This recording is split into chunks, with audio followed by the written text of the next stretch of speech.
Muy buenos días para el economista Víctor Hugo Albán Romero, expresidente del Colegio de Economistas de la provincia de Pichincha. ¿Cómo amanece Quito? Muy buenos días, economista.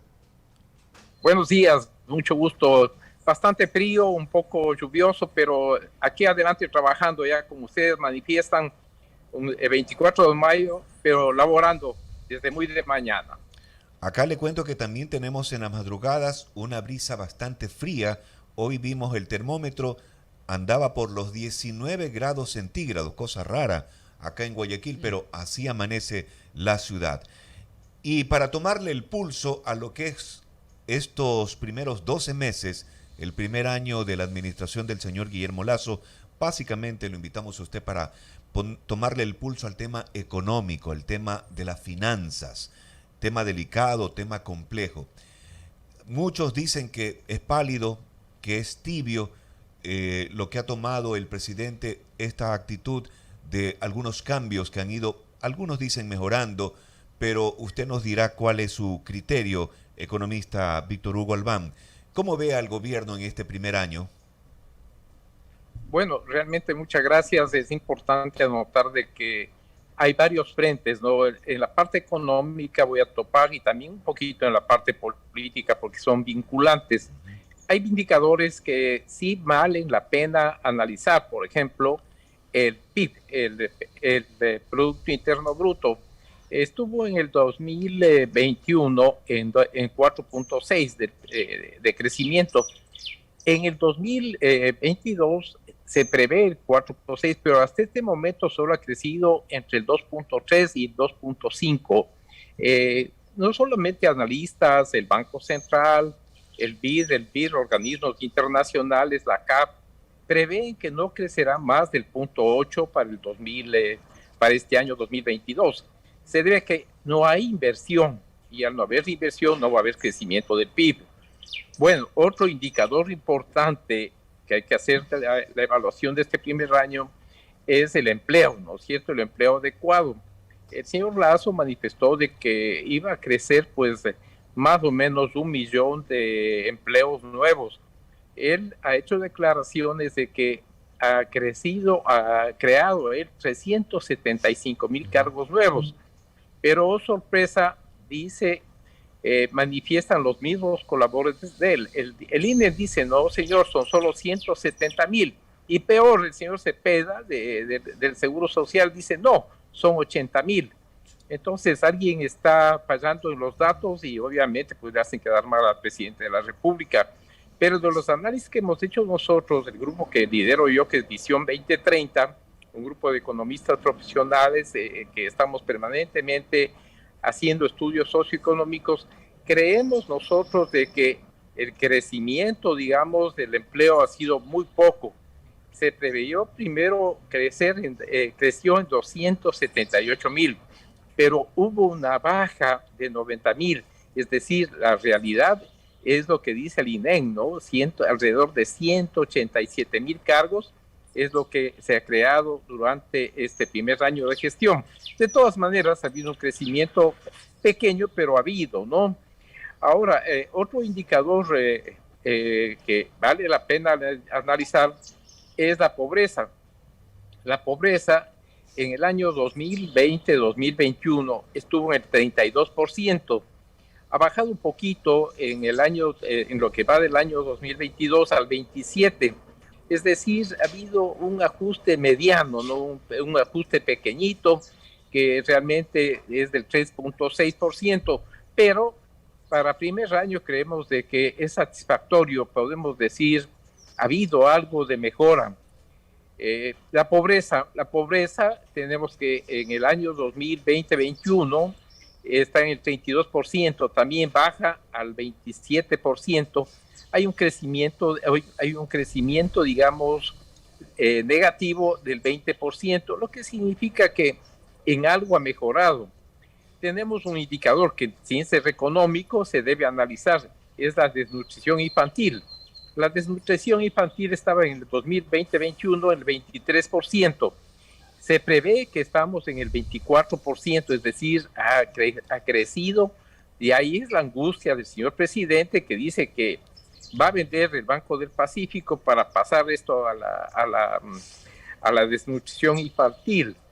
Tenemos la libertad económica. Libertad económica es decir, la liberalidad de inversión en el Ecuador, ya sea en la parte financiera, en la parte presupuestaria, que realmente vale la pena analizarlo. Y el análisis significa que al haber inversión en libertad económica y que subimos nosotros del puesto 149 al 126, es muy positivo, ¿no? Es positivo para el Ecuador. Tenemos la apertura comercial, es un dato que es muy importante analizar. Tenemos en los años 2020-2021 un 45% y ha crecido a un 48%. El objetivo en el 2025 es crecer al 60%. Esperemos que se cumpla porque es muy importante, sobre todo en el ámbito comercial. El crecer significa empleo, significa inversión, significa crecimiento. Esto es muy importante para el Ecuador. Tenemos un dato que lamentablemente, sin ser económico, tenemos que analizarlo, es la percepción de la corrupción. La corrupción, tenemos los datos de un 92% en los años 2020 y 2021, y para el 2022 empeora terriblemente, sube al 105%, es decir, hay un alto grado de corrupción, lo que genera inestabilidad, inseguridad. Basta saber y ver lo que está pasando en ciudades como Guayaquil, Quito, que la gente está aterrada, ya no quiere salir de las casas por la inseguridad, ¿no? Y obviamente esto sí es grave para el gobierno porque se le está yendo de las manos. Y obviamente pues nosotros estamos muy preocupados porque el Ecuador en sí está pues en el país, en el puesto 105 de 170 en riesgo, ¿no es cierto?, en inseguridad. Tenemos también nosotros, ahorita que se ofrece el riesgo país. ¿Qué significa el riesgo país? Riesgo país significa si puedo invertir en el Ecuador, si puedo dar crédito al Ecuador.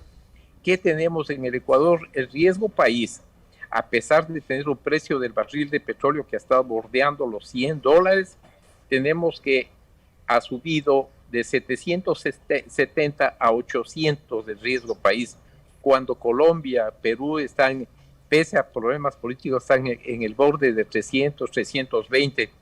Esto es muy preocupante y el riesgo país no ha bajado y más bien ha subido, es por el tema político. No vas a ver lo que está pasando en la Asamblea Nacional, entonces la gente no quiere invertir por el alto riesgo que significa invertir en el Ecuador. También tenemos el tamaño del gobierno. El tamaño del gobierno ha crecido indudablemente.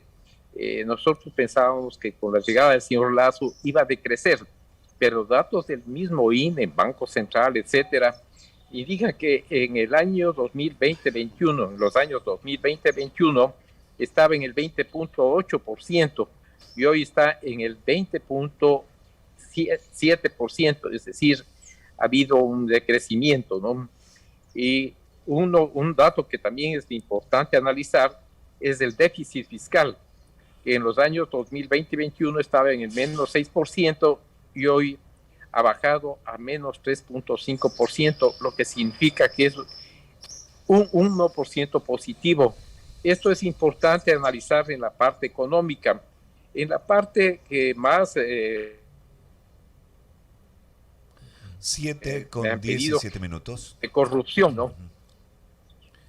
Siga adelante, economista Víctor Hugo Albán. Sí, en el asunto corrupción, digamos que el país, en vez de mejorar, ha empeorado, ¿no? El índice de corrupción ha subido, pero significativamente, que es un asunto que aterra y asusta, porque la gente que quisiera invertir en el Ecuador no lo hace por miedo a la corrupción, ¿no? Si ustedes me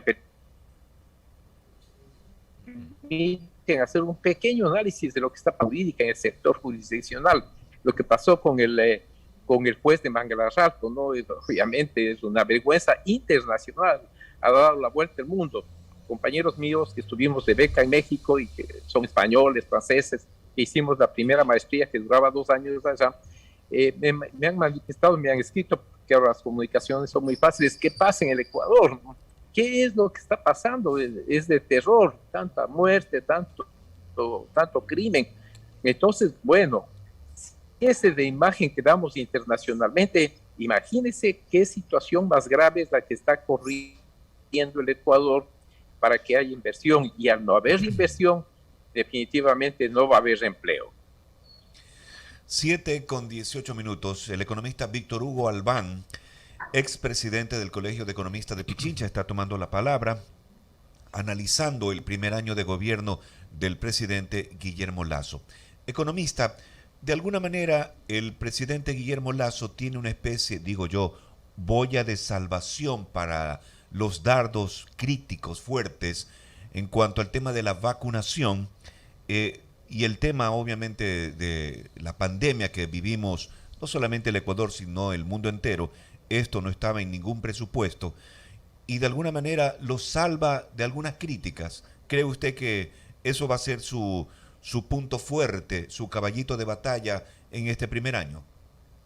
Bueno, parte importante del informe presidencial que va a procederse el día de hoy va a ser la vacunación, ¿no? En la parte de salud.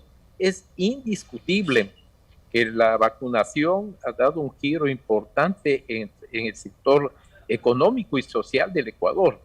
La parte socioeconómica es importante analizar, es decir, estando vacunada el 85% de la población, tanto de mayores, de gente joven, de niños, eso da digamos, un alivio, un respiro a la economía, porque de hecho ya se empezó a ver la oferta, la demanda, cómo está comportándose en la economía. Y vemos pues que hay digamos, un desarrollo armónico. Por eso se prevé que a pesar de eso crezca un 1 o 2% en el PIB. Y es por la inseguridad, porque el lado opuesto a lo que usted acaba de manifestar, la vacunación, la parte de salud, es la inseguridad, ¿no?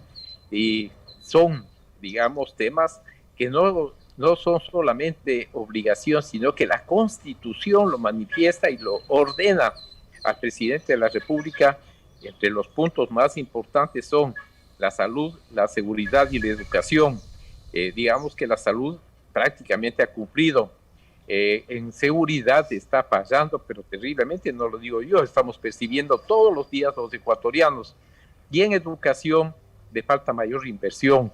Es un tema importante el de la inversión, ¿no? Porque si bien es cierto, él manifiesta que la Reserva Monetaria está en 9.000 millones reales, porque antes era ficticia, la Reserva Monetaria era con papeles. Eso se ha aclarado oportunamente, esto es real, ¿no? Y también, pues, ¿no? Se debe aclarar de que el presupuesto general del Estado ha bajado el déficit, pero en cambio la contrapartida no hay inversión. Al no haber inversión, el país se ha estancado, ¿no? Claro, el señor presidente dice bajado el déficit, subido la regla, pero eso no percibe la población. Usted está viendo que está colapsado las vías. La vía Quito-Santo Domingo está totalmente acabada, ¿no? No hay por dónde salir a la costa, ¿no? Y eso es gravísimo, ¿no? Sí. 7:22 a.m, el economista Víctor Hugo Albán, expresidente del Colegio de Economistas de Pichincha, está aquí en Contrapunto a través de Huancavilca. Un saludo fraterno desde acá, desde el puerto principal, economista. Y le comento, qué envidia ese ambiente en el que usted se encuentra, la verdad, como quisiéramos estar allí, en ese espacio de distensión. Pero a la hora del análisis hay que ser bastante objetivos y fríos, ¿no? En el caso puntual de las cifras que usted ha expuesto también, me he acordado de un dato que se estaba exponiendo en los últimos días, y es que en principio la necesidad de financiamiento del gobierno superaba los 9.000 millones de dólares, pero hoy ha bajado a 7.000 millones. Esto por varios factores, entre ellos que ya ha obtenido al menos el 50% de los ingresos proyectados por el nuevo esquema tributario, un poco más de 400 millones de dólares, y también 700 millones que al menos han ingresado por los precios altos del petróleo. Esto implicaría que allí también se ha generado algún ajuste en materia fiscal, en la política de las finanzas públicas, porque cuando se asciende al poder, usted sabe, se asume el lastre tanto de la deuda externa, pública interna y externa, ¿se entiende? Y también lo del déficit, que en efecto han destacado ellos que lo cogieron con al menos el 7% y lo han bajado a menos del 3%, ¿no? Acuérdese que era un 7% el déficit fiscal cuando terminó Lenín Moreno, economista. Probablemente no son datos que usted me recuerda y de hecho pues los ha analizado con mucho detenimiento.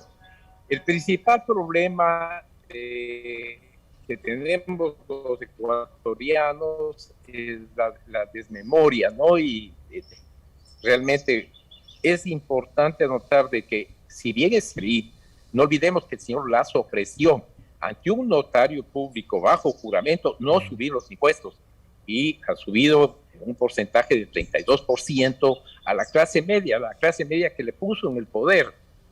Él no se da cuenta que políticamente está totalmente bajado, ¿no? De encuestadoras, una de Guayaquil, otra de Quito, manifiestan que comenzó él con un 72, 73% de aceptación. Hoy está en el 14, 15% de aceptación, ¿no? Eso significa que la política pública que él pueda determinar a través de cualquier mecanismo no le va a dar resultados. Eso es una pena para el país porque, claro, se siente afectada la clase media con una alza de impuestos. Si esto es que la recaudación ha subido de alrededor de 15 mil millones de dólares, pero ¿a qué costo político? ¿No es cierto? Los gobiernos anteriores del señor Moreno y del señor Correa no tocaron a la clase media y fue un éxito, ¿no? Aquí Lazo, mal asesorado, pues toca inmediatamente a los 2 o 3 meses de estar, manda y políticamente la asamblea lo deja pasar por Ministerio de la Ley y ahora la gente se siente totalmente resentida y obviamente no quiere saber nada de Guillermo Lazo. Y peor, con las políticas públicas de que ha manejado, por ejemplo, en la parte salarial, de subir el básico de 400 a 425, cuando los trabajadores peleaban por $10 de incremento. Él le subió a $25, afectando directamente al empleo, ¿no? Porque la pequeña empresa lo que hizo es despedir a un 10-12% de sus trabajadores. Y esa parte no hay quien le haga entender al señor Lazo y es una pena porque son cosas que él en su campaña electoral pues ofreció y está haciendo todo lo contrario. Esto sí es una pena en la parte socioeconómica, ¿no?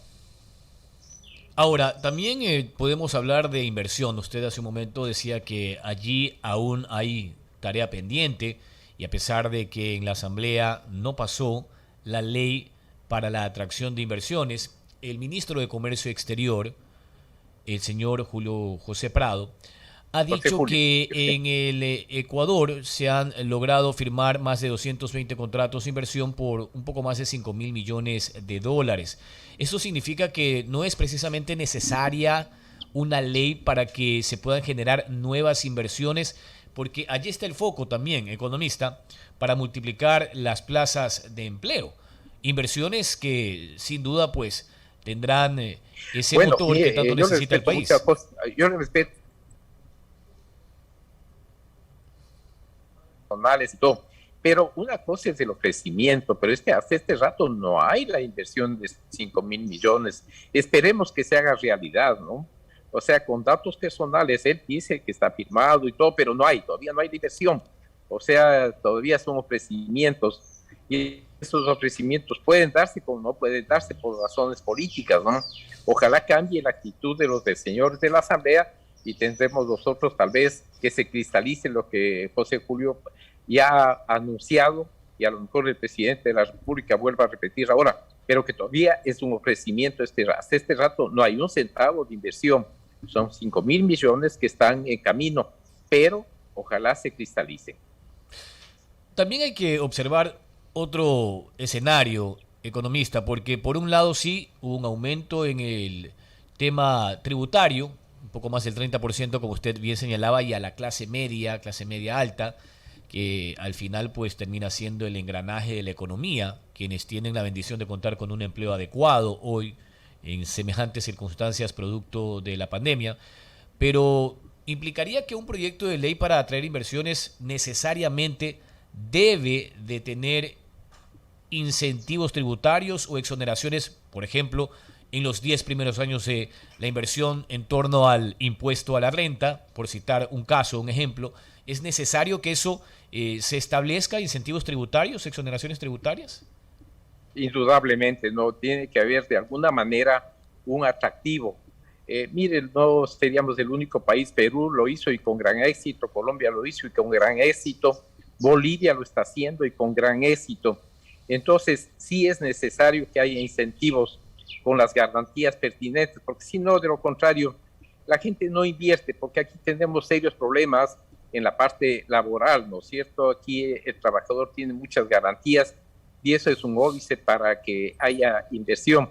Entonces hay que compensar de alguna manera y esa compensación se la puede hacer solamente a través de incentivos tributarios, ya que el Código de Trabajo usted ve que están draconiano aquí en nuestro país, que difícilmente pueda modificarse y obviamente difícilmente la gente quiera hacer inversión con el tipo de garantías que tiene el trabajador acá y obviamente que son demasiado exageradas y no tiene protección el inversionista. Eso es grave porque de los análisis que hemos hecho nosotros, gran cantidad de empresas pequeñas, medianas, quiebran por asuntos laborales. Bien, agradecemos la comparecencia del economista Víctor Hugo Albán, ex titular del Colegio de Economistas de Pichincha, en este inventario a priori que hemos hecho por el primer año de gestión del presidente Guillermo Lasso. Gracias, economista, que tenga un excelente inicio de semana. Gracias también, economista. Gracias. Buenos días.